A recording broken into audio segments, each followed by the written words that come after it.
მოგესალმებით.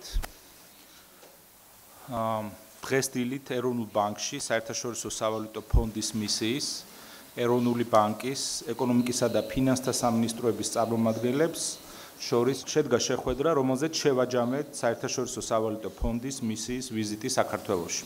მოხარული ვარ გაცნობოთ, რომ საქართველოს ეკონომიკურ გუნდსა და საერთაშორისო სავალუტო ფონდის მისიას შორის მიღწეულია შეთანხმება ამ ორგანიზაციის მიერ მხარდამჭერი ეგრეთ წოდებული stand-by პროგრამის პირველ მიმოხილვაზე. მიმოხილვა საერთაშორისო სავალუტო ფონდის აღმასრულებელ დირექტორთა საბჭომ უნდა განიხილოს და დაამტკიცოს. განხილვა მიმდინარე წლის დეკემბერში იგეგმება.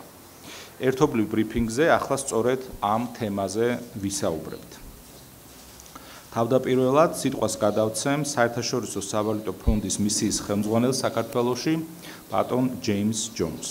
Thank you, Governor Gwennetadze, for the kind introduction, and thank you also to Minister Khoutzishvili and Vice Prime Minister Daვითაშვილი for the good cooperation. Following productive discussions with the Georgian authorities during our visit to Tbilisi, our IMF mission team has reached staff-level agreement on policies for completion of the first review of the standby arrangement. As the Governor noted, the agreement is subject to approval by IMF management and consideration by the Executive Board, which is expected in December. Completion of the review will make SDR 30 million, so that's about $38 million, available to Georgia. The authorities are treating the program as precautionary, meaning they do not plan to draw the funds. In terms of economic developments, the Georgian economy has performed strongly in 2022, as adverse spillovers from the war in Ukraine thus far have generally been less impactful than expected earlier. Buoyant tourism revenues, a surge in immigration and financial inflows triggered by the war, and a rise in transit trade through Georgia.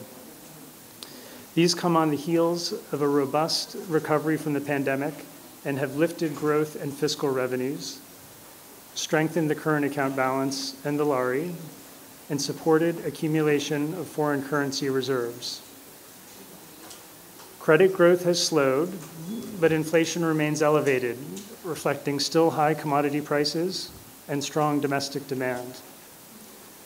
Quick and appropriate NBG action has helped limit the impact of the war on the financial sector, including by requiring banks to adhere to relevant sanctions. Growth is now projected at 10% in 2022, while annual inflation is forecast to close the year at 10.5%.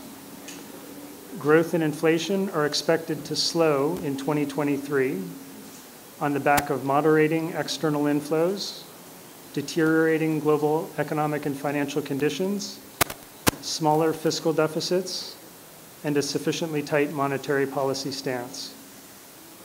Over the medium term, growth is projected to converge to its potential rate of about 5%, supported by infrastructure investments and structural reforms to increase productivity. Inflation is forecast to fall to the NBG's target level of 3% in 2024. All quantitative performance criteria for the first review have been met, including on inflation and fiscal and international reserve balances. The authorities have implemented structural reforms covering tax policy and administration, financial supervision, public investment management, and an assessment of climate-related financial risks. They have also just announced a renewable energy support scheme that guards against fiscal risks and are advancing on important reforms to enhance the governance of state-owned enterprises. Given high uncertainty, including regarding global economic and financial developments, policies should remain firmly focused on maintaining macroeconomic stability and structural reform momentum. We welcome the authorities' continued commitment to the inflation targeting framework, the floating exchange rate, and prudent reserve management. The National Bank of Georgia has appropriately maintained exchange rate flexibility and rebuilt international reserves, taking advantage of favorable conditions this year with a surge of external inflows and continuing to buy foreign exchange via standard central bank intervention techniques. Maintaining a sufficiently tight monetary policy stance is essential to maintain inflation's downward trend. Fiscal policy has been rightly focused on building buffers and managing risks. The authorities are saving part of the revenue windfall and will achieve a significantly lower deficit in 2022 than expected when the standby arrangement was approved in June. They remain committed to further fiscal adjustment in 2023 to comply with the fiscal rule. Continued progress on revenue mobilization and public investment management will help support infrastructure and education priorities while improving spending quality and efficiency. Implementation of the authority's comprehensive structural reform agenda will strengthen growth and broaden its benefits. Addressing skill mismatches in the labor market, improving the quality of education and training, enhancing social protection, and deepening regional connectivity will help reduce unemployment, raise competitiveness, and promote inclusion. On behalf of the IMF team, I would like to thank the authorities, international development partners, and representatives of the private sector for the open and constructive discussions. Let me stop there, and I know that our statement is available in both English and Georgian for those in the room. Thank you. Madloba, baton James. Მოხარული ვართ, რომ საქართველოში საერთაშორისო სავალუტო ფონდის მიერ მხარდაჭერი პროგრამის პირველ მომხილვაზე შეთანხმება მოხდა. გლობალურად მაღალი გაურკვევლობის და გეოპოლიტიკურად დაძაბულ პირობებში საერთაშორისო სავალუტო ფონდის მიერ მხარდაჭერილი პროგრამის დროულ, შეუფერხებელ და წარმატებით განხორციელებას დიდი დატვირთვა აქვს. ინფლაციის შემცირების გონივრული პოლიტიკა, ფისკალური და სავალუტო ბუფერების გაძლიერება და სტრუქტურული რეფორმების წინ წაწევა, რასაც ეს პროგრამა ითვალისწინებს, მაკროეკონომიკურ სტაბილურობას განამტკიცებს და ეკონომიკის მდგრადობას კიდევ უფრო გააძლიერებს. ჩვენ მოხარულები ვართ, რომ მისიამ ცალსახად დადებითად შეაფასა ეროვნული ბანკის მიერ გაწეული პოლიტიკა. მისიისთვის მისასალმებელია ეროვნული ბანკის ინფლაციის თარგეტირების ჩარჩო, მცურავი გაცვლითი კურსის რეჟიმი და რეზერვების გონივრული მართვა. მისიის შეფასებით, საქართველოს ეროვნულმა ბანკმა სათანადოდ შეინარჩუნა გაცვლითი კურსის მოქნილობა და მიმდინარე წელს საგარეო შემოდინებების მატებით შექმნილი ხელსაყრელი პირობების ფონზე და ცენტრალური ბანკების სტანდარტული ინტერვენციების ინსტრუმენტებით დააგროვა საერთაშორისო რეზერვები. გაზრდილი საგარეო შემოდინებების ფონზე მიმდინარე ანგარიშის ბალანსის გაუმჯობესებას ველით. წელს მიმდინარე ანგარიშის დეფიციტი მთლიანი შიდა პროდუქტის 5.5%-მდე შემცირდება. მაშინ, როცა 2021 წელს ის 10.4% და 2020 წელს კიდევ უფრო მაღალი იყო. მისიის შეფასებით, ეროვნული ბანკის სწრაფმა და თანმიმდევრულმა ნაბიჯებმა ფინანსურ სექტორზე ომის გავლენა მნიშვნელოვნად შეამცირა. მათ შორის კომერციული ბანკებისთვის შესაბამის სანქციებზე მიერთების სათანადოდ და დროულად მოთხოვნით. საერთაშორისო სავალუტო ფონდი ეროვნული ბანკის მიერ ფინანსური ზედამხედველობისა თუ კლიმატთან დაკავშირებული რისკების შეფასების მიმართულებით გატარებულ რეფორმების ეფექტურობასაც უსვამს ხაზს. ასევე აღნიშნვის ღირსია, რომ მისიის შეფასებით ინფლაციის დაღმავალი ტრენდის შესანარჩუნებლად საკმარისად მკაცრი მონეტარული პოლიტიკის შენარჩუნება იქნება აუცილებელი. ამ მოსაზრებას ბოლო პერიოდის განმავლობაში ჩვენ თავად ვაცხადებდით და სრულად ვიზიარებთ. საერთაშორისო სავალუტო ფონდის მისიის შეფასებით მკაცრი მონეტარული პოლიტიკის შედეგად ინფლაციას შემცირების დაღმავალი ტრენდი ექნება და წლის საშუალო ინფლაცია 3%-იან სამიზნე მაჩვენებლამდე 2024 წელს შემცირდება. აღნიშნული პროგნოზი თანხვედრაშია ეროვნული ბანკის პროგნოზთან, რომლის მიხედვით წლიური ინფლაცია მიზნებურ დონეს 2023 წლის მეორე ნახევრიდან დაუახლოვდება. მიუხედავად იმისა, რომ 2023 წლის საშუალო მაჩვენებელი წლის პირველ ნახევარში მოსალოდნელი მაღალი დონის გამო მაინც 3%-ზე მეტი გამოვა. საერთაშორისო სავალუტო ფონდის მიერ მხარდაჭერილი პროგრამა, რომელიც ქვეყნის მონეტარული და ფინანსური სტაბილურობის პოლიტიკების სისწორით საერთაშორისო აღიარებას ნიშნავს, ეხმარება ქვეყანას სუვერენული რეიტინგის მიმართულებით, რაც თავის მხრივ ინვესტორებისთვის დადებითი გზავნილია. როგორც ბატონმა ჯეიმსმა აღნიშნა, ამ მიმოხილვის დასრულების შემდეგ საქართველოსთვის დაახლოებით 38 მილიონი დოლარი ხდება ხელმისაწვდომი, თუმცა ეს ამ თანხის დღევანდელი ის მიმოხილვა, რომელიც დეკემბერში უნდა დამტკიცდეს, ამ თანხის ათვისებას არ გულისხმობს.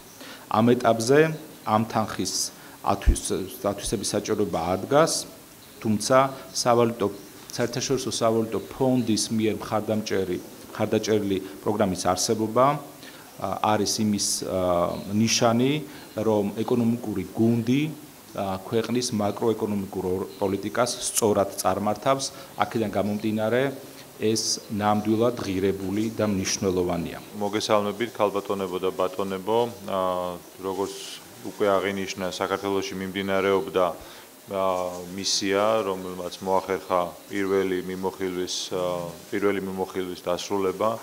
საქართველოს მთავრობა განსაკუთრებით აფასებს სავალუტო ფონდის მხარდაჭერას მაკროეკონომიკური სტაბილურობის გაძლიერების, ეკონომიკური მდგრადობის უზრუნველყოფის, გონივრული და თანამიმდევრული მაკროეკონომიკური პოლიტიკის და სტრუქტურული რეფორმების განხორციელების პროცესში. სავალუტო ფონდმა პროგრამის წარმატებით განხორციელება და მისიის დონეზე მიღწეული შეთანხმება ძალიან მნიშვნელოვანია, უკვე აღინიშნა.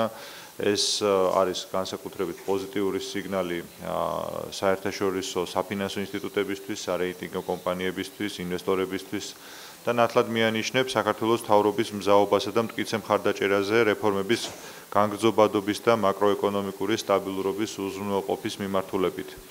სავალუტო ფონდი პროგრამის პირველ შეფასებაში ნათლად აღნიშნავს, რომ საქართველოს მთავრობა აგრძელებს იმ მნიშვნელოვან პროგრესს, რაც გვაქვს მაკროეკონომიკური სტაბილურობის, ასევე აქცენტს აკეთებს საქართველოს ეკონომიკის მდგრადობაზე, მაღალ ეკონომიკურ ზრდასა და საგარეო მოწყვლადობის შემცირებაზე.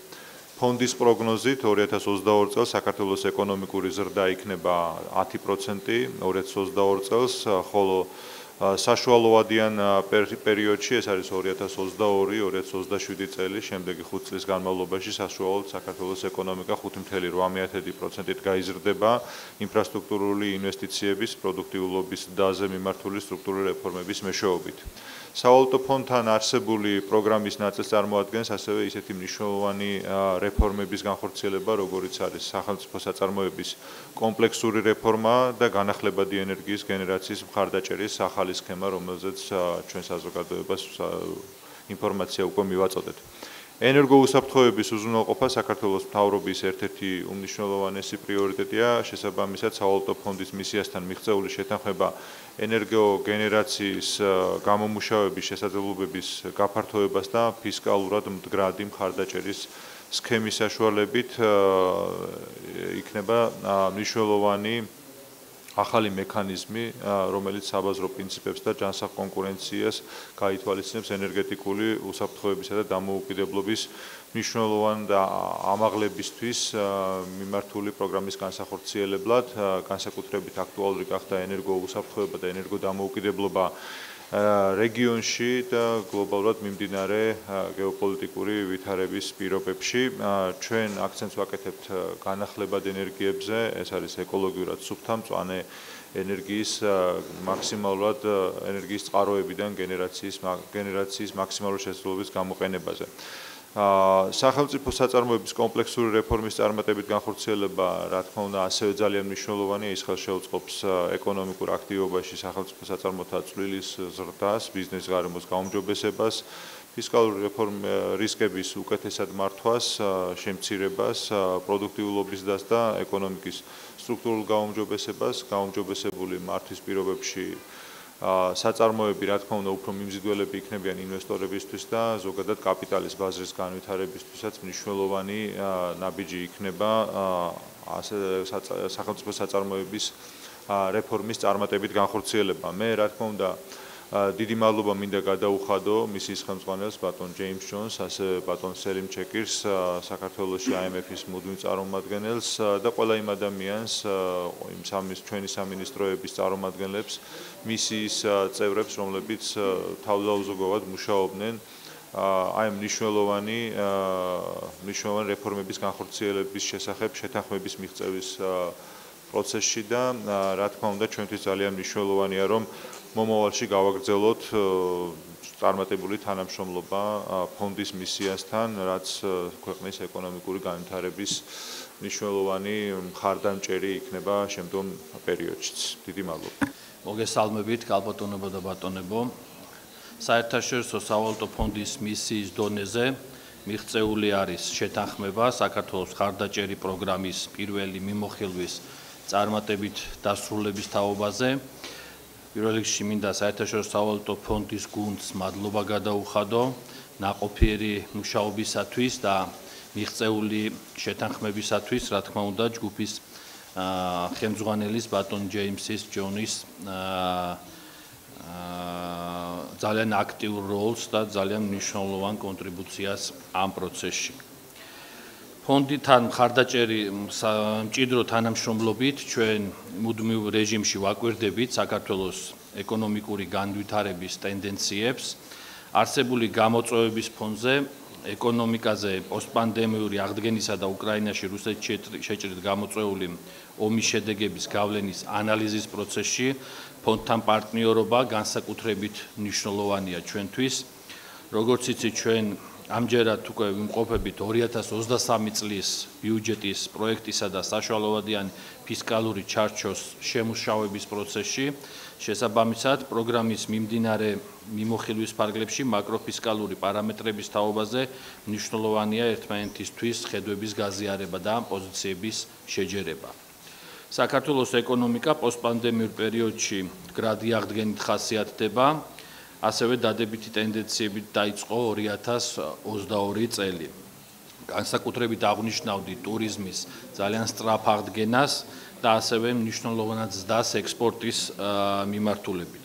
უკრაინაში მიმდინარე ომით გამოწვეული გლობალური და რეგიონალური გამოწვევების ფონზე რუსეთის ფედერაციისთვის დაწესებული სანქციების შედეგად მოხდა გარკვეული ცვლილებები ორივე მიმართულებით, მოხდა ერთის მიმართულებით სატრანზიტო დერეფნის გადმონაცვლება სამხრეთით, რაც დადებითად უნებრივია დადებითად ისახება საქართველოს ეკონომიკაზე.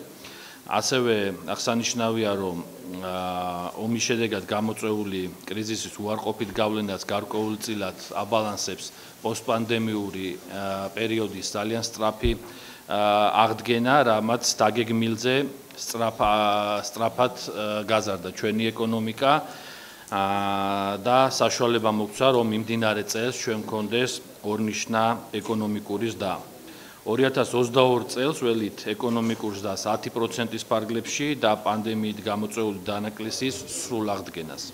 საქართველოს ეკონომიკური ზრდის მაღალი მაჩვენებლების მიუხედავად, ჩვენ კარგად ვაცნობიერებთ რეგიონსა და მსოფლიოში არსებული ეკონომიკურ და გეოპოლიტიკურ რისკებს.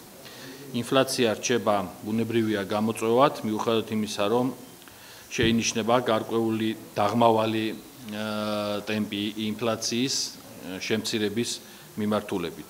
აღსანიშნავია, რომ ფისკალური პარამეტრების კუთხით ვალის დონე მთლიან შიდა პროდუქტთან მიმართებაში უკვე დაუბრუნდა პანდემიამდელ ნიშნულს, ჩამოწდა 40%-ს, ხოლო ფისკალური დეფიციტი უბრუნდება ფისკალური წესებით განსაზღვრულ ლიმიტს 3%-ზე დაბალ ნიშნულს, რომელიც, როგორც იცით, შემდგომი წლისთვის იქნება წარდგენილი ბიუჯეტის შესაბამისად 2.8%.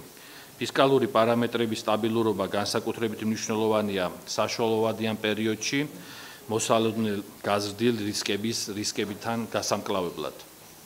პროგრამის ფარგლებში ჩვენ განვაგრძობთ მუშაობას სტრუქტურულ რეფორმებზე, რითაც უზრუნველყოფილი იქნება მეტი ეკონომიკური მდგრადობა გლობალური გამოწვევებისადმი. აუცილებლად აღსანიშნავია, რომ მისიასთან მოხდა შეთანხმება განახლებადი ენერგიის მხარდაჭერ სქემასთან დაკავშირებით, ასევე შეჯერდა ხედვები სახელმწიფო საწარმოს რეფორმასთან დაკავშირებით.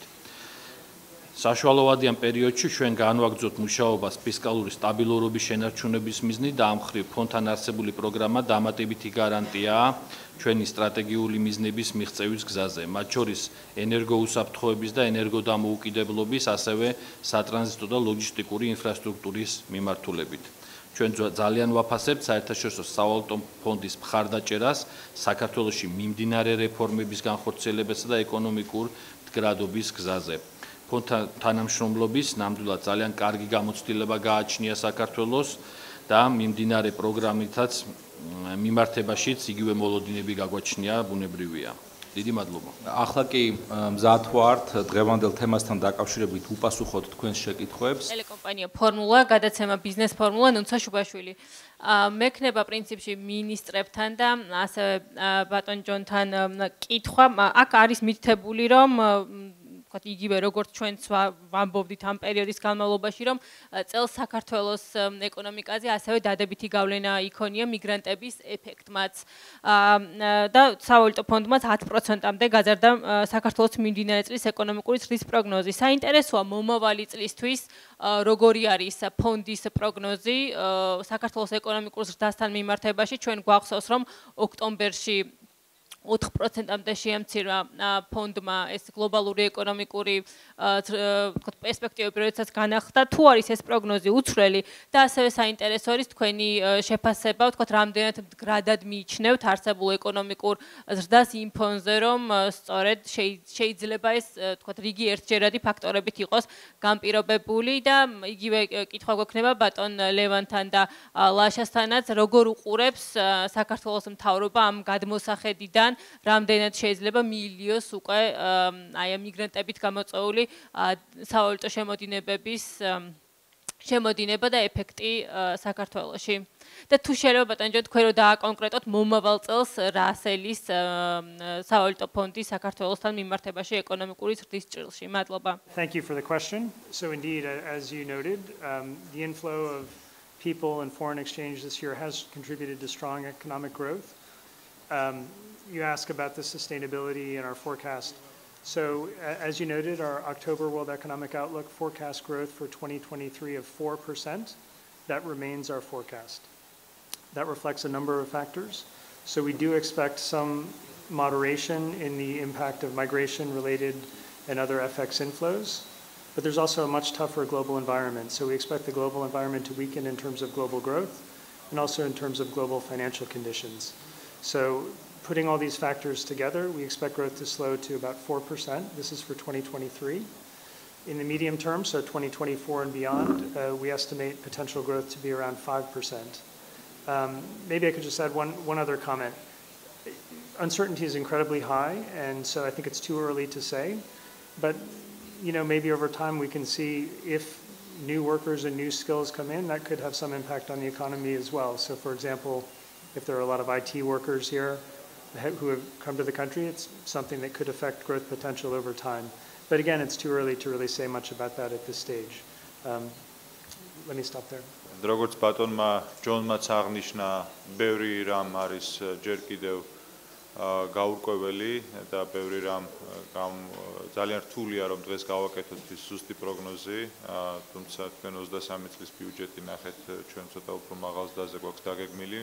ჩვენი მოლოდინია რომ ჩვენ შევძლებთ უფრო მაღალი ზრდის შენარჩუნებასაც, თუმცა კიდევ ერთხელ ხაზი უნდა გაუსვათ, რომ რაც უფრო დრო გავა ჩვენი პროგნოზები, უფრო მეტად ზუსტი იქნება, გამომდინარე იქიდან თუ როგორი იქნება საერთაშორისო ვითარება, ბევრი რამ არის გაურკვეველი, ჩვენ ყველას გვესმის და როგორი იქნება საერთაშორისო კონjunქტურა, იმის მიხედვით ბევრი რამ, რა თქმა უნდა, საქართველოს ეკონომიკაზეც აისახება, ასე რომ თუმცა ჩვენი ამოცანაა, რომ ჩვენ შევძლოთ შედარებით უფრო მაღალი ეკონომიკური ზრდა და მაქსიმალური გავაკეთოთ ჩვენი პოლიტიკური გადაწყვეტილებების შესაბამისად გამოვიყენოთ ის რესურსები, რომელიც პოტენციალი, რომელიც ქვეყანას ექნება იმისთვის, რომ გარე ფაქტორების გავლენა მინიმუმამდე დავიყვანოთ ჩვენს ეკონომიკას. ბუნებრივია ეს შეკითხვა იყო, ასე ვთქვათ, დასმული მიგრაციის კონტექსტში და მე ვიტყოდი, რომ ასე ვთქვათ, ძალიან ბევრი ფაქტორი, სხვა ფაქტორი არის ის, რაც განაპირობებს საქართველოში მიმდინარე წელს მაღალ ეკონომიკურ ორნიშნა ეკონომიკურ ზრდას. და რომელიც არანაირად კავშირში ეს თქვათ მიგრაციასთან არ არის, ისეთები როგორიც არის ტურიზმის აღდგენა, რომელიც 35% იყო გასულ წელს და წელს ფაქტობრივად გვაქვს 100%-იანი აღდგენა. თქვენ თუ ნახავთ, ასე თქვათ, სტატისტიკას, ტურიზმის აღდგენა არის ძალიან მაღალი, არა მხოლოდ რუსეთიდან და ბელორუსიიდან, არამედ პრაქტიკულად ყველა ქვეყნიდან, ძალიან ბევრი ქვეყნიდან, ზოგ შემთხვევაში გაორმაგებაც გვაქვს სახეზე. ასევე ექსპორტი, რომელიც დაგეგმილზე გაცილებით უფრო სწრაფად გაიზარდა, ჩვენ ვფიქრობდით სადღაც 10%-იან ზრდას, როდესაც გეგმავდით შაშან ეკონომიკურ ზრდას საქართველოში პროგნოზებში და წელს გვაქვს ფაქტობრივად 37%-ზე მეტი ექსპორტში ზრდა. ასევე სხვა ფაქტორებიც არსებობს, რომელიც უშუალოდ არ არის დაკავშირებული ამ მოვლენასთან, თუმცა გარკვეულწილად შეხებაშია, როგორც არის საერთაშორისო გადაზიდვებში ზრდა, რაც ბუნებრივია განაპირობებს საკმაოდ მაღალ ეკონომიკურ ზრდას, რომელიც ყველა ეს ფაქტორი განაპირობებს მაღალ ეკონომიკურ ზრდას, რომელიც დღეს სახეზე გვაქვს. ჩვენი პროგნოზი იცით რომ არის 5% მომდევნო წელს, რომელიც წარდგენილი არის სახელმწიფო ბიუჯეტში და ბუნებრივია ამ ნაწილში ჩვენს მიერ გაცხადებულია რომ ეს პროგნოზი არის ჩვენი შეფასებით საკმაოდ კონსერვატიული, იქიდან გამომდინარე რომ ყველა ხვდებით რომ გაურკვევლობა არის საკმაოდ მაღალი, რჩება საკმაოდ მაღალი მიმდინარე წელს და მომავალი წლის პერსპექტივაშიც. ბუნებრივია ეს დამოკიდებული იქნება გლობალურ ზრდაზე და რეგიონში ჩვენს რეგიონში ასევე ეკონომიკურ აქტივობებზე. ზოგადად იცით რომ ეს თქვათ პროგნოზებში არსებობს ძალიან მაღალი ალბათობა იმისა რომ გლობალურ ბაზრებზე იყოს ძალიან ბევრგან რეცესია და შესაბამისად მეორე საკითხია ეს რამდენად მოხდება ამის გადმოცემა საქართველოს ეკონომიკაზე. ყველა ეს გაურკვევლობა, მათ შორის გეოპოლიტიკურ კონტექსტში, ბუნებრივია ჩვენ გვაძლევს იმის ასე ვთქვათ, გვიბიძგებს იქითკენ, რომ საკმაოდ კონსერვატიული ვიყოთ დაგეგმვის საწყის ეტაპზე მომდევნო წლის ეკონომიკურ ზრდასთან მიმართებაში.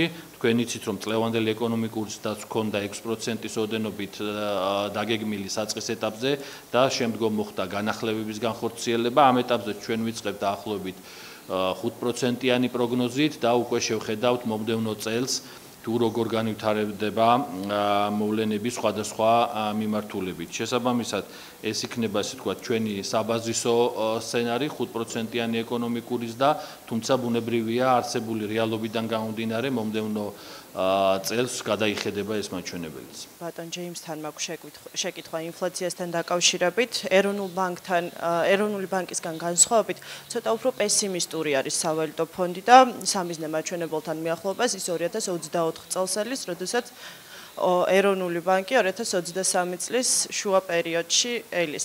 თავად კობა გვენეტაძემ სამარყანდში თქვა ესეთი საკითხი, რომ ხედავს ინფლაციის გაღრმავების რისკებსაც.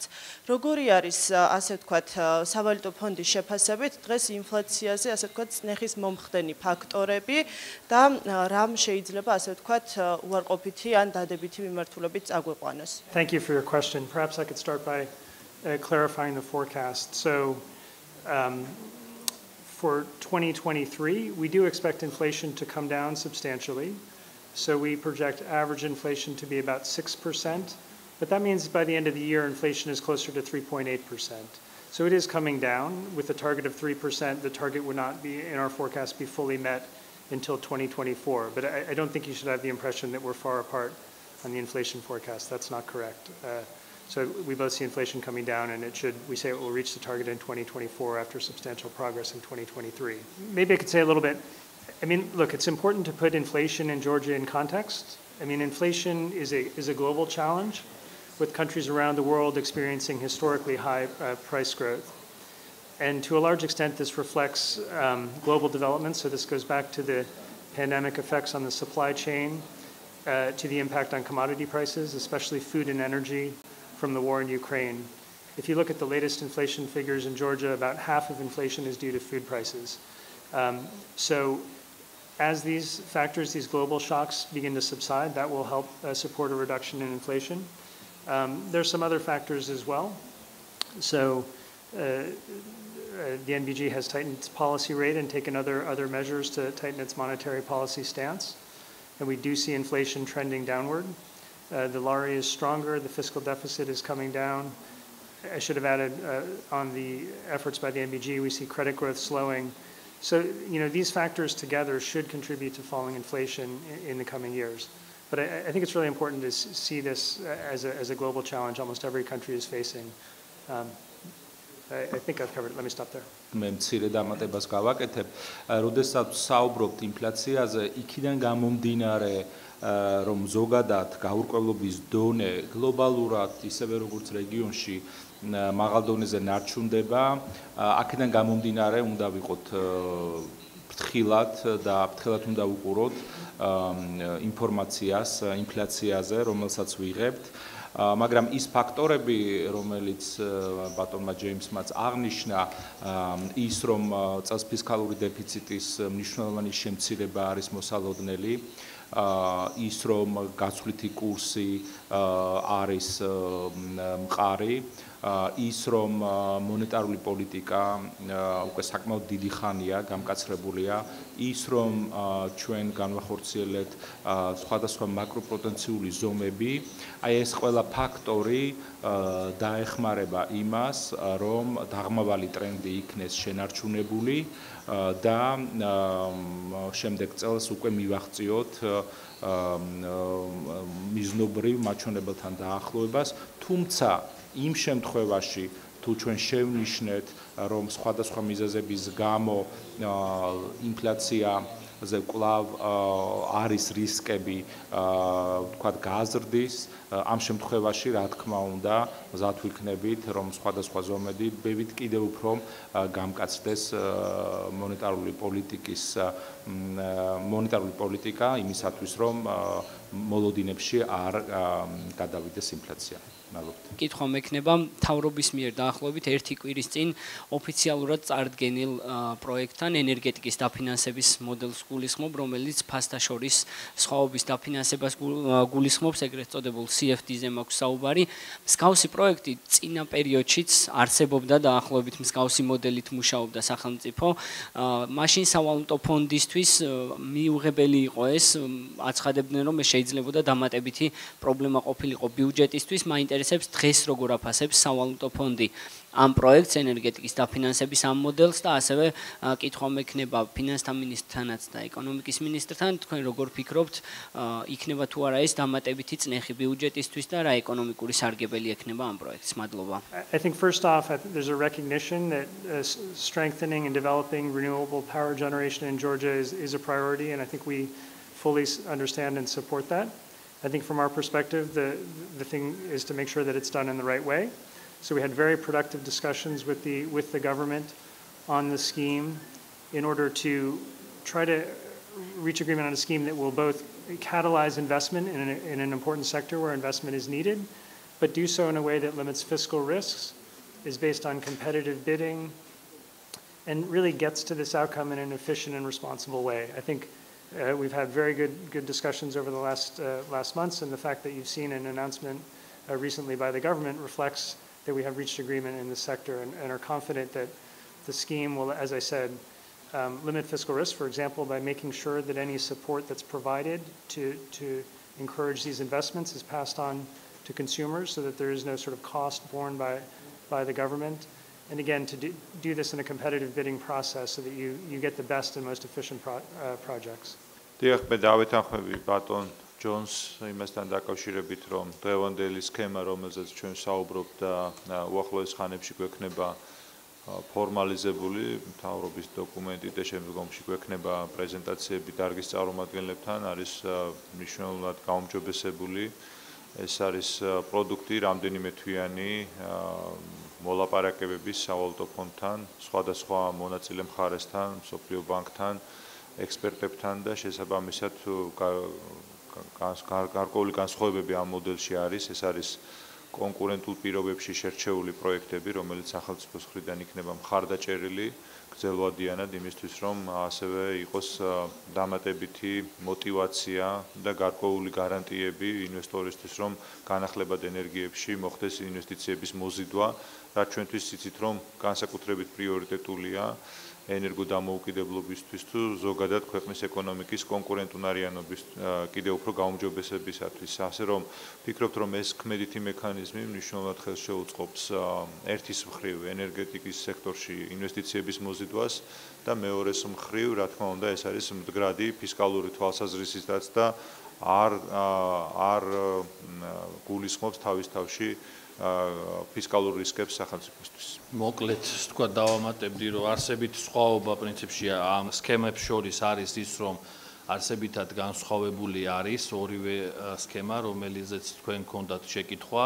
პირველ რიგში ეს ნიშნავს განსხვავება ნიშნავს იმას, რომ სხვაობა არის საბაზრო მექანიზმებში, რომელიც სრულად პასუხობს წარმოდგენილი სქემა მხარდაჭერის, ხოლო მეორე მხრივ არის სხვაობა ფისკალური რისკების მიმართულებით, რომელიც ასევე ვფიქრობ, რომ დაბალანსებულია. შესაბამისად, ეს იქნება ვფიქრობ ძალიან ეს ვთქვათ მისაღები ინვესტორებისთვის, რომლებმაც საქართველოში უნდა განახორციელონ ინვესტიციები ენერგეტიკის სფეროში. ენერგეტიკა, ენერგოდამოუკიდებლობა და ენერგოუსაფრთხოება არის ერთ-ერთი ყველაზე მთავარი პრიორიტეტი ქვეყნისთვის და შესაბამისად ქვეყანამ მზად არის, რომ საკმაოდ რესურსები მიმართოს და გამოყოს ამ მიმართულებით. შესაბამისად, სქემა, რომელზეც ვთქვათ მრავალი თვიანი მუშაობის შედეგად საერთაშორისო სავალუტო ფონდთან და სხვა დონორ ორგანიზაციებთან ერთად იქნა შეჯერებული, იქნება ძალიან მნიშვნელოვანი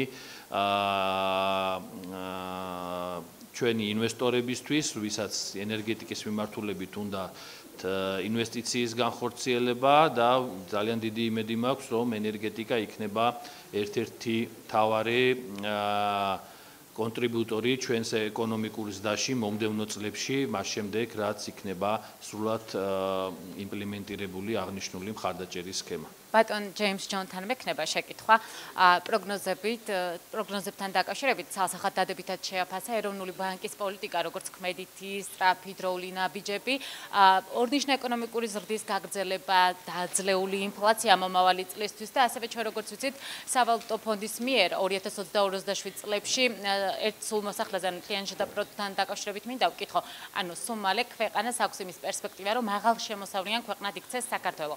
აი ეს პროგნოზები კოორდინირებულად ან ცალ-ცალკე რა არის მთავარი, რაზე დაყრდნობითაც მსგავსი პროგნოზები კეთდება სამომავლოდ და მთავარი მაინც ინფლაცია არის დაძლეული იქნება სრულად თუ შემცირებული მაქსიმალურად, ანუ ტრენდი გაგრძელებული. Thank you for your question. I think I got it, but there are a couple elements that maybe weren't so clear. Please let me know if any clarification is needed. Look, Georgia has been growing strongly coming out of the pandemic. I think this reflects importantly very good policies before the pandemic. So the NBG's commitment to exchange rate flexibility, the extensive efforts to strengthen the financial sector, put it in a good position to support a strong recovery. Similarly, the finance ministry overseeing the budget had kept debt and the deficit at manageable levels, so there was space to respond. So you saw a little bit over 10% growth in 2021. This year we're seeing 10% growth again. This is leading to higher per capita income. This year we've also seen some strengthening in the lari. Again, some of this reflects the external inflows we've talked about. And so with that, you do see growth in per capita income, and we expect it to grow from about $5,000 in 2021 to about $6,800 in 2022. Now, strong policies going forward can help support continued strong growth. In our forecast, so we have a standby arrangement agreement, the program with the Georgian government. This helps reinforce policies that we believe will support sustained steady growth. In our forecasts, if those are realized, this would lead to per capita income of around $10,500 by the end of our forecast horizon, which is 2027. Again, it's really important to maintain strong policies. And maybe I could say something about policies because I think there are a few questions that have touched on this. So what the NBG has done on monetary policy is very important to address high inflation. It is likely that a tight monetary policy stance will be needed for some time. And as the governor mentioned, should developments be less favorable than we think, it's possible that some tightening could be needed, some further tightening. The NBG has been doing a very good job to buy foreign currency this year and build its reserves. That is extremely welcome. Similarly, the Ministry of Finance, and so if you want to know sort of how growth will be and how per capita income will be, you need sustained high growth. Being able to withstand shocks, and I think if there's any lesson we've learned in the last few years is that Georgia experiences a lot of shocks. So having this resilience and greater resilience in the system will help the country weather whatever comes. And like I said, next year we expect the external environment to be less favorable. But these important policy actions should help the country sustain reasonably high growth. მოგესალმებით, გიორგი არონია, Forbes-ი BMG. ბატონ ჯონთან მექნება შეკითხვა, მაგრამ მინისტრებიც თუ გოსხებენ, კარგი იქნება. პრეს-რელიზში ნახსენებია ყოვლის მომცველი სტრუქტურული რეფორმის განხორციელება, რომელიც ხელს შეუწყობს ეკონომიკის ზრდას. აქ რა არის ნაგულისხმები და თუ შეგიძლია ჩამოთვალოთ პირობითად სამი რეფორმა, რომელიც კრიტიკულად მნიშვნელოვანი არის ამ საკითხისთვის. ასევე რა უნდა გაკეთდეს მთავრობისა და ეროვნული ბანკის მიერ მას მერე, რაც ეს დადებითი ეკონომიკური შოკი გადაივლის და მომავალ წელს შენელდება ეკონომიკის ზრდა და ხომ არ ხედავთ გადახურების რისკებს. მადლობა. Thank you for your question. So I think some of the things that we have talked about I would put into the category of structural reforms, including reform of state-owned enterprises. This is an incredibly important fiscal structural reform, both to control fiscal risks to the government, but also to promote more efficient operation of these companies. I think the governor, the Vice Prime Minister put some emphasis on the energy sector investments. I think that's another area that can support growth. But turning to some of the other structural measures, I think one of the things we would like to see progress on during the program is to strengthen growth and make it more inclusive. So one of the areas I think that's important or two areas that are important are education and training to help tackle high unemployment and address labor market mismatches. There are other infrastructure investments, so a lot of progress has been made on, say, road infrastructure. This can help unlock regions that maybe have not been as connected and promote further investment. Steps to strengthen the business environment. There's efforts to enhance Georgia's integration, for example, through trade agreements. And I think putting a few of these infrastructure things together, one thing you've seen during this year has been greater interest in Georgia as a transit hub, sort of transit trade through Georgia. This is an area that, there are a number of pieces to it, but further infrastructure investments in road, rail, ports, logistics centers, these are all things that could help Georgia realize additional potential as a transit corridor. მე მოკლედ მოგახსენებთ, პრინციპში უკვე აღნიშნა სავალუტო ფონდის მისიის ხელმძღვანელმა რეფორმებზე და ეს პრინციპში მისიის ანგარიშში წერია, კაფეო თუ რა სტრუქტურული რეფორმები იგულისხმება, იმისთვის რომ ჩვენ მომავალ წლებში ეკონომიკური ზრდა შევინარჩუნოთ მაღალი მაჩვენებლით, ეს ჩვენი თავარი ამოცანა და ინტერესი და შესაბამისად სახელმწიფო გააკეთებს მაქსიმუმს, რომ ზუსტად ეს სტრუქტურული რეფორმები ეფექტიანად და სწრაფად გატარდეს, ასევე ძალიან მნიშვნელოვანია ჩვენთვის, რომ მოვიზიდოთ დამატებით საერთაშორისო პირდაპირ ინვესტიციები, უცხოური ინვესტიციები, რაც იქნება მნიშვნელოვანი კონტრიბუტორი მომავალ წლებში ეკონომიკური ზრდის და ამავე დროს ეკონომიკის სტრუქტურულ გაჯანსაღებას და გაუმჯობესებას, კონკურენტუნარობის დასაც შეუწყობს ხელს. შესაბამისად ეს მსხვილი პროექტები, რაც ახლა იყო ჩამოთვლილი ჩვენი პრიორიტეტია და ჩვენ ამ მიმართულებით ძალიან ინტენსიურად მუშაობთ. გამარჯობა, მარიამ ვაჩნაძე, გადაცემა ბიზნესი რუსთავიორზე. კითხვა მექნება ბატონ ჯონთან და აგრეთვე ეკონომიკური გუნდის მინისტრებთან. პრეს-რელიზშიც არის აღნიშნული, რომ არის პროგრესი სახელმწიფო საკუთრებაში არსებული საწარმოების რეფორმის ფარგლებში.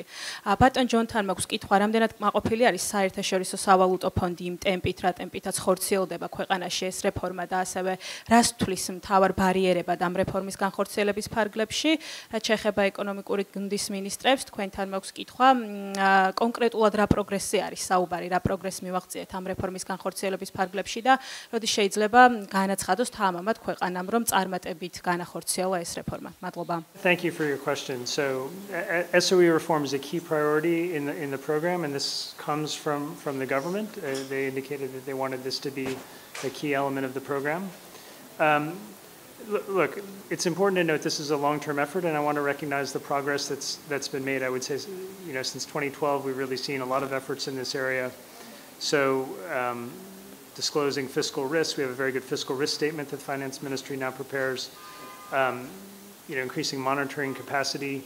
Georgia did what was called the sectorization exercise, which was the first in the region. So this is the first country in the region to do this, to really comprehensively look at the entire universe of SOEs, determine which ones sort of have commercial potential, which ones are really fulfilling more government functions.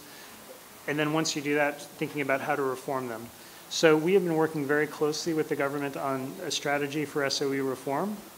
That is very much a focus of this review, and so we expect to see the strategy out soon. And I will say some progress consistent with the strategy has already been made. So, for example, in the last few years, a lot of effort, and I'll acknowledge support also from the ADB, has gone into GSE. For example, getting a professional board, independent board, et cetera.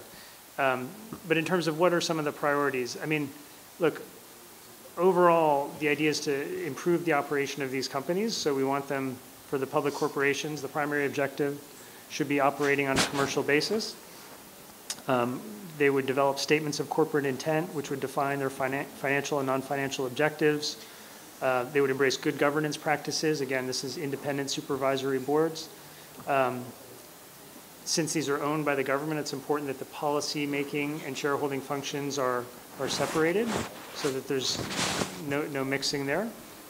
SOEs should operate on a competitively neutral basis, so they shouldn't enjoy an advantage relative to companies in the market or a disadvantage. And in terms of the operations of the state-owned enterprises, we want to make sure they're not undertaking public policy activities that could negatively affect their finances. These are often referred to as quasi-fiscal activities, unless these are explicit and mandated and fully compensated. So there are a number of reforms to strengthen the governance of SOEs, to make them run on a more efficient basis, again, embracing sort of commercial principles. If this can be achieved, it limits the fiscal risk for the government, and it should improve efficiency in the economy and services for the Georgian people. So it's a big effort, but as I said, we have, I think, made good progress to agree on the strategy, and so there are a number of elements. I've outlined some of the key ones here. I think you'll see that in the not-too-distant future that the strategy will come out, and it will have sort of a roadmap, a time-bound plan for implementation of these reforms, and there will be an effort to begin piloting it. So I mentioned GSE, but piloting it in additional SOEs to start undertaking these reforms. Helena Bedwell, Bloomberg News. Based on the statement, based what you said, it is clear that this good recovery and success that we see according to the statement and etc. is all based on tourism, but I think more on immigration, obviously. It's more on this influx of these people, which happened because of the war, right? It was not planned, nothing. So the question I have is, for the Georgian, the part, the government part, as well as for IMF and the central bank is more clear. First of all, do we know how many people, immigrants, do we have right now today? And is Georgia ready for them, just like they appeared unexpectedly?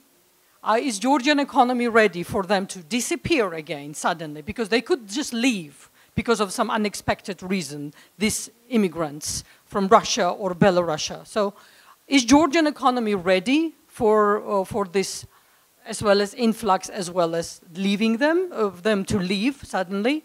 And do we know and what IMF thinks about it? What could happen to the Georgian economy if they suddenly leave? And do we know how many of them are here? Thank you for your question. Look, indeed, the inflow of people and foreign exchange this year has contributed to strong economic growth, as well as some appreciation of the lari. As I tried to say before, it's really important to note that Georgia was already enjoying a strong recovery from the pandemic, and so brought some momentum into 2022 before the war began. And there are other factors, including a rebound in tourism. And this is apart from visitors due to the war. So put those aside. We have data on sort of where people come from. Tourism was actually performing quite well.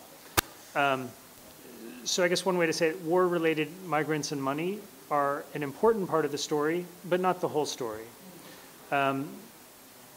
So I've gone over some of the reasons behind our forecast for slowing next year, and we do expect some moderation of the impact from migrants and the FX inflows.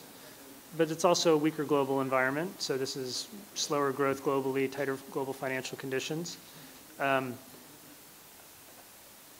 I think the level of uncertainty, we should all be somewhat modest after what we've seen over the last few years. So it's very hard to predict what will happen with the war, and that's been a key driver for what people leaving and coming to Georgia.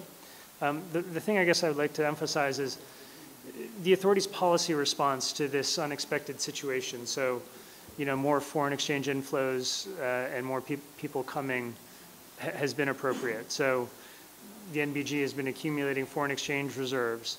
The government has been reducing its deficit and debt. Look, I think it's fair to acknowledge that the people coming have also contributed a bit to inflation. So you see rents, for example, going up, and we see a somewhat larger component, a domestic demand component to inflation than we saw earlier, and this is one of the factors. But again, maintaining a tight monetary stance, being ready to tighten further if needed, these are all things that help respond to that. And as I said, building foreign exchange reserves, having a lower fiscal deficit, these are things that improve the government's resilience. So it's very hard to say what will happen, but as you say, if there are reversals, I think the government and the NBG are in a better position to weather those potential reversals than they were before. So let me stop there. დავამატო საქართველოში ორნიშნა ეკონომიკური ზრდის და მაღალი ეკონომიკური აქტივობის ვთქვათ გადათარგმნა მიგრანტების კონტექსტში თბილად რო ვთქვათ არის შეცდომა არ არის სწორი ინფორმაცია გარკვეულწილად ყველა ფაქტორი ახდენს გავლენას რაზეც მე ვისაუბრე როგორც ექსპორტის მიმართულებით ასევე ტურიზმის მიმართულება ასევე ესე ვთქვათ გარკვეულწილად საერთაშორისო გადაზვერების მიმართულება ზოგადი მოთხოვნის და რა თქმა უნდა ვთქვათ მოთხოვნის დის ნაწილში არის ესე ვთქვათ შესაძლებელია და არის კიდევაც ვთქვათ გარკვეულწილად მიგრანტების ეფექტი თუმცა ერთ საკითხამდე დაყვანა როგორც იყო საუბარი ერთ საკითხამდე დაყვანა საქართველოს ეკონომიკური აქტივობის არ არის სწორი, ხოლო რაც შეეხება მეორეს მხრივ რას აკეთებს სახელმწიფო ზოგადად არამხოლოდ ამ არამედ სხვა რისკებთან მიმართებაში და როდესაც ვსაუბრობთ ჩვენ ფისკალურ და მონეტარულ პოლიტიკაზე და ამ მიმართულებით გაუმჯობესებაზე, სწორედ ეს არის პასუხი იმისა თუ რას აკეთებს სახელმწიფო იმისთვის რომ შემდგომი წლებში შემდგომ პერიოდში არსებული რისკები გარკვეულწილად იქნას დაზღვეული, სწორედ ეს არის პასუხი სახელმწიფოსგან რომ 9.3%-დან ფისკალური დეფიციტი მცირდება 2.8%-ზე ვალის დონე, რომელიც 60%-ს აღემატებოდა, წელს უკვე ჩამოწდა 40%-ს, რეზერვების მიმართულებით გვაქვს, ესე ვთქვათ, ფაქტობრივად ისტორიული მაქსიმუმი, ასევე ისტორიული მაქსიმუმს ველოდებით მიმდინარე ანგარიშის დეფიციტის შემცირების მიმართულებით, ყველაფერი ეს არის პასუხი იმაზე, თუ რა იქნება, ესე ვთქვათ, შემდგომ პერიოდში სახელმწიფოს პასუხი იმ რისკებზე, რაც შესაძლებელია იყოს. ბუნებრივია, გაურკვევლობა არის ძალიან მაღალი. ეს არის ყველა ქვეყნისთვის, არამხოლოდ ჩვენ რეგიონში, არამედ მსოფლიოში, შესაბამისად ამ რისკებს ხვდება სახელმწიფო მომზადებული მაქსიმალურად ბუფერების შექმნით ყველა მიმართულობით, როგორც ფისკალური, ასევე მონეტარული მიმართულებით და შესაბამისად თქვენ ამ პრეს-რელიზშიც ნახავდით შესაბამის აქცენტებს, რომ სახელმწიფომ ყველა ის დამატებითი რესურსი, რომელიც მიიღო ქვეყანამ ამა თუ იმ მიმართულებით, გამოიყენა სწორედ ბუფერების შესაქმნელად, გამოიყენა სწორედ არა ეს ვთქვათ პირდაპირ ხარჯებში გადასაწანად, არამედ გადატანით, არამედ გამოიყენა ეს ვთქვათ დაზოგვით იმისთვის, რომ დაზღვეული იყოს ქვეყანა მომდევნო პერიოდში შესაძლო რისკებიდან გამომდინარე, კიდევ ერთხელ ვიძახი, ეს რისკები დიდი ალბათობით შეიძლება არც მატერიალიზდეს იმ მასშტაბით, რაც ეს ვთქვათ არის პროგნოზირებული, თუმცა ქვეყანა უნდა იყოს მზად და ამ შემთხვევაში ჩვენ უფლება არ აგვაქვს, რომ მაქსიმალურად კონსერვატულად არ დავიწყოთ მომდევნო წელი ამ რისკებიდან გამომდინარე. პირველ რიგში მადლობა მინდა მოუხადოს საერთაშორისო სავალუტო ფონდის მისიის თანამშრომლებს, ასევე ეკონომიკური გუნდის ყველა იმ წარმომადგენელს, რომელიც მონაწილეობდა განხილვებში იმისათვის, რომ დღეს გვაქვს შეთანხმება პროგრამის პირველ მიმოხილვაზე. მეორე და გარკვეულწილად ეს არის შეჯამება პასუხი ბოლო შეკითხვაზე. მინდა აღვნიშნო, რომ თუ შევხედავთ თუ რა გამოწვევებს გაუძლო საქართველოს ეკონომიკამ ბოლო პერიოდში, პირველ რიგში ეს არის პანდემია და მისგან წამოსული ბევრი რისკი. შემდეგ უკვე რუსეთის მიერ უკრაინაში შეჭრიდან წამოსული ახალი რისკები, ცალსახად შეიძლება ვთქვათ, რომ ეკონომიკამ ნამდვილად აჩვენა მედეგობა. ეს არის დამსახურება იმ რეფორმების და სწორი მაკროეკონომიკური პოლიტიკის, რომელიც გატარებული იქნა ეკონომიკური გუნდის მიერ, როგორც პანდემიის წინ, ასევე მის შემდეგ რუსეთის მიერ უკრაინაში შეჭრის წინ, ასევე მის შემდეგ.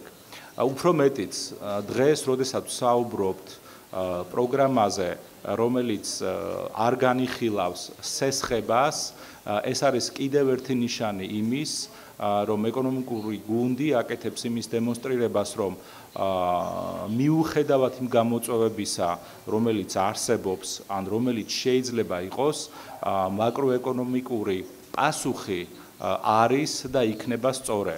ზუსტად ეს არის იმის საფუძველი, რომ მომავალში ასევე შესაძლებელი იქნება მდგრადი ზრდის გაგრძელება, რაც საბოლოოდ და აუცილებლად მოსახლეობის კეთილდღეობის გაზრდას დაეხმარება. კიდევ ერთხელ მინდა მადლობა მოგიხადოთ დღევანდელ დღეს მობრძანებისათვის. მადლობა.